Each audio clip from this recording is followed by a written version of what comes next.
ఓ తాత కనబడుతుంది. వచ్చిండు తాత. అసలు ఎప్పుడు గే సినిమాకి కూడా తీసుకుపోమ్మని అడగడు, కానీ ఒక సినిమాకి తీసుకుపోమ్మని మాత్రం అడుగుతుండు తాత. అయితే అప్పటి సార్ చూస్తాను, ఈ గొట్టం దొరుకుతలేదు నాకు. వచ్చింది తాత. ఇక అయితే వీళ్ళందరినీ పిలుతాను, మరి నన్ను మర్చిపోయినావా ఏందని నేను అనుకుంటాను. ఆడికి ఫస్ట్ మనకు గెస్ట్ వచ్చిండ్రు కదా, జరంతా మళ్ళా ఫీల్ అవుతారు కదా. సారు నమస్తే, అందరికీ నమస్తే. నేను జర్ర పల్లెటూరు నుంచి వచ్చినా కాబట్టి ఏమన్నా పొరపాట్లు కనుక విసిగితే ఏమనుకోకూడదు.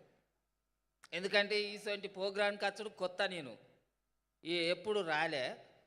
కాకపోతే ఎందుకు వచ్చినానంటే ఈ సినిమాకు మాత్రం నన్ను ఖచ్చితంగా తీసుకుపోవాలి.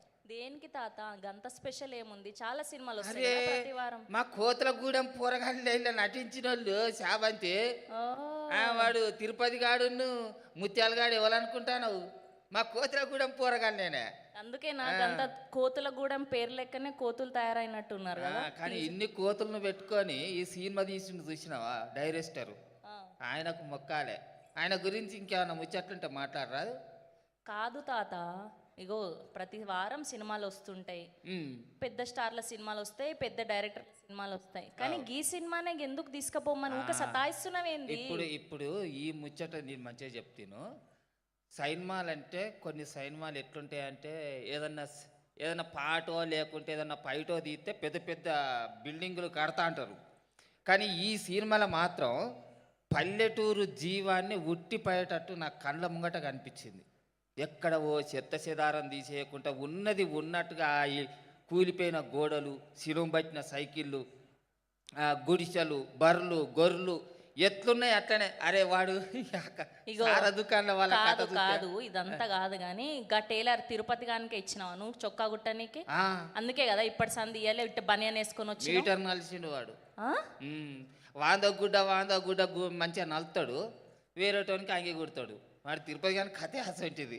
ఇక అట్లనే వాడు గడ్డాలు చేయరాలంటే సంవత్సరం కట్టడంతా వాడు ఒకటేసారి నలుతాడు, సగం సగం గడ్డాలు కొరుక్కుంటే వాడు తిరుగుతాడు.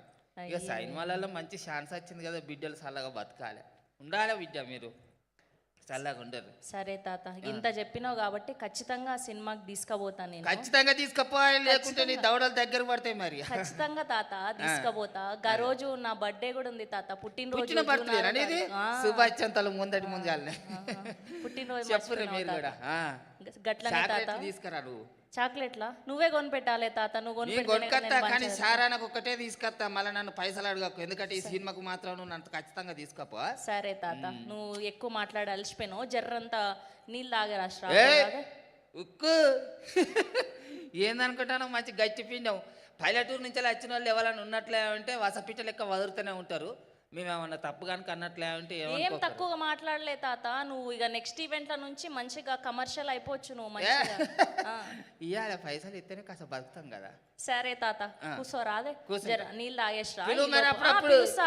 మర్చిపోయినా మనకు మంచిగా మర్యాద మరి, ఎందుకంటే మనం కోతలగూడెం నుంచి వచ్చినాం. Okay, yes. సో ఇప్పుడు టీజర్